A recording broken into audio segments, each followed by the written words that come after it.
네, 오늘부터죠. 이 신혼부부와 다자녀 가구가 이 저금리 주택담보대출 보금자리론을 받을 수 있는 길이 더 넓어집니다.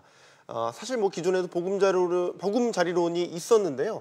요건이 좀 뭐랄까 지나치게 좀 엄격하다라는 지적이 나오면서 이번에 이게 새롭게 개편이 됐습니다. 네, 새로워진 보금자리론은 또 기존의 보금자리론과 어떤 부분에서 얼마나 차이가 있는지 알아보도록 하죠. 김준하 금융소비자 네트워크 사무국장입니다. 어서 오세요. 네, 안녕하세요. 안녕하십니까?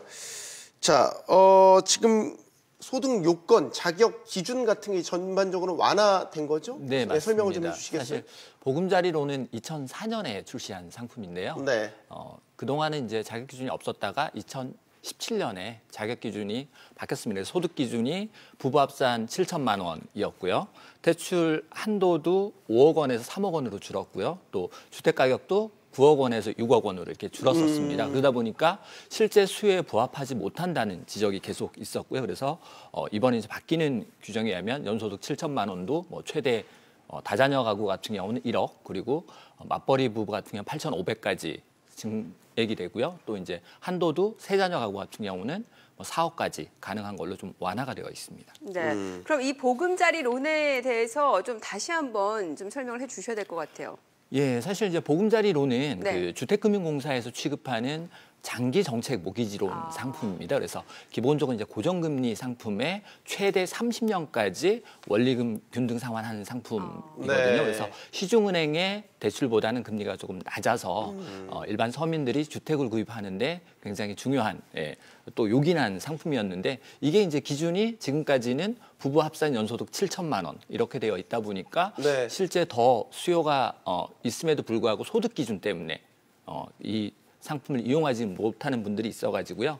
이런 것들을 좀 실질적으로 이제 개선을 하게 됐습니다. 그러다 보면 이제 네. 조금 다양하게 실수요자들이 선택할 수 있는, 그래서 선택할 수 있는 여지가 좀 넓어진 거라고 보시면 될 것 같습니다. 그러면 뭐 어떻게 보면 새로운 버전의 보금자리론이 나왔다 이렇게도 볼 수 있을 것 같은데, 네. 뭐 실효성, 효과, 혜택 이런 부분에 전체적으로 다 좋아질 거라고 보시는지요? 일단 대상자가 조금 더 확대가 됐습니다. 기존에 네. 이제 신혼부부 같은 경우는 이제 맞벌이 부부도 외벌이 부부하고 똑같은 기준을 적용하다 보니까 소득이 조금 더 늘어나는 경우에는 대상이 안 됐습니다. 그래서 맞벌이 네. 부부 같은 경우는 대상을 더 확대했고요. 또 이제 다자녀 가구 같은 경우도 자녀가 많으면 조금 공간이 더 필요하잖아요. 그렇죠. 근데 네. 이제 거기에 비해서 대출 한도가 기존에는 3억으로 제한돼 있다 보니까 이 부분에 좀 문제가 있었는데, 이런 것도 좀 확대하니까 이후에 이제 주택 마련하는데 조금 더 도움이 되지 않을까 생각이 듭니다. 네.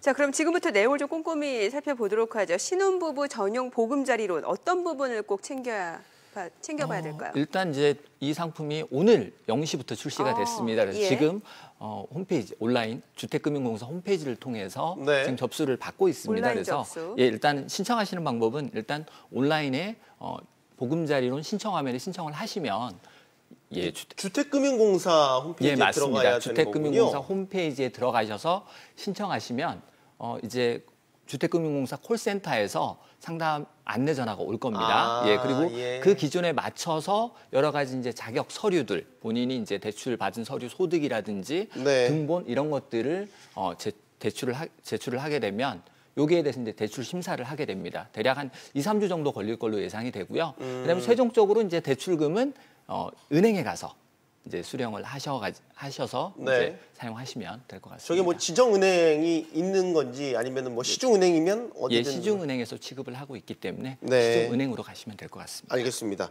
자, 지금 신혼부부 전용 보금자리론도 있지만 앞서 말씀 주셨던 다자녀 가구 보금자리론, 이거는 또 이제 지금 보니까 1자녀 가구부터 적용이 되더라고요. 네, 이 사실 부분 설명을 좀 그렇죠. 해주세요. 보통은 이제 다자녀 하면 최소한 2명, 3명 있어야 다자녀라고 했었는데요. 네. 이제 이 기준을 자녀가 1명 있어도 포함을 시켰습니다. 그래서 그렇군요. 다자녀 보금자리론 같은 경우는 이제 1자녀부터 뭐 3자녀까지 자녀의 숫자별로 이제 소득 한도가 달라집니다. 그래서 한 자녀 가구 같은 경우는 이제 8천만 원, 2자녀 가구 같은 경우는 9천만 원, 그리고 3자녀 이상일 경우에는 소득이 1억 원 이하일 경우에 신청이 가능합니다. 그리고 네. 3자녀의 경우에는 그 총액 한도도 3억에서 4억 원으로 1억 원이 늘어났습니다. 사실 자녀들이 있다 보면 사실 자녀들 양육비 때문에 돈을 모으기 좀 쉽지 않거든요. 네. 예, 통계청 자료를 보면 거의 1년에 한 자녀당 1,000만 원 이상 들어간다고 해요. 그래서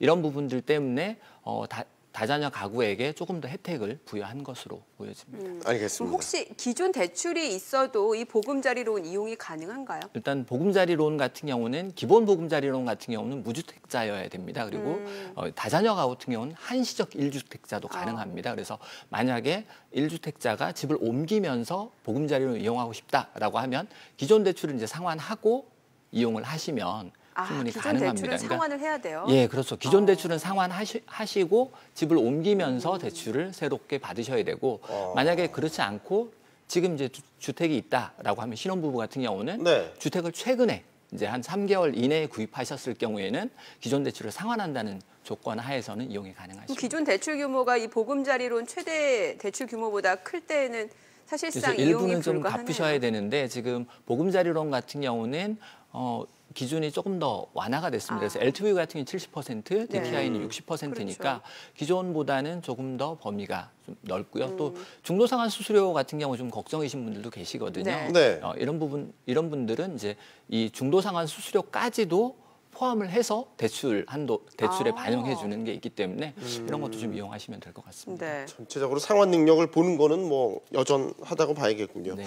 자, 그런데 다음 달에 더 나은 보금자리론이 나온다? 이건 무슨 얘기입니까? 예, 사실 이 대출은 이제 기존에 이금융권 대출을 받으신 분들이 대상인데요. 네. 기존에도 이제 안심전환 대출이라고 해서 이금융권 대출을 1금융권으로 바꾸는 대출이 있었는데 지금 이금융권 대출 같은 경우는 일단 대부분이 변동금리 상품이고 또 만기 일시 상환 상품입니다. 그리고 금리도 일반 시중 은행에 비해서는 높은 게 사실이거든요. 그래서 네. 이 경우에 이제 더 나은 보금자리 론을 대출을 받으시면 일단은 금리도 좀 낮아지고요. 네. 그다음에 이제 변동금리 상품에서 고정금리로 바뀌니까 조금 유리할 겁니다. 대신에 이제 한 가지 조금 걱정이 되는 부분들이 있을 수 있는데 이거는 이제 기존 대출들은 만기 일시 상환이었거든요. 근데 보금자리론으로 바꾸면 이제 원리금 균등 상환을 하셔야 됩니다. 네. 예, 이런 것 때문에 이제 만기 일시 상환 비율을 최대 50%까지는 정할 수 있게 되어 있기 때문에 기존 대출이 있으신 분들도 금리가 좀 낮다면 이용해 볼 만하실 것 같고요. 마찬가지로 중도상환 수수료에 대해서도 유의 대출에 포함할 수 있다. 이렇게 되어 있습니다. 네.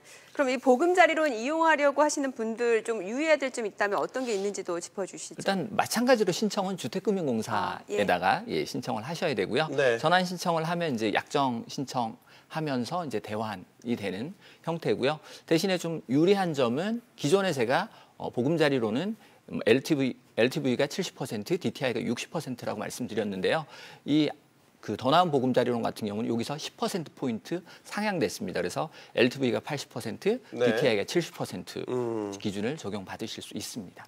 대출이라는 게 꼭 필요한 분들에게 아주 적재적소에 대출이 이루어지는 게 가장 좋은 것 아니겠습니까? 보금자리론이 그 역할을 좀 톡톡히 해냈으면 좋겠네요. 김준하 사무국장이었습니다. 감사합니다. 잘 감사합니다. 들었습니다.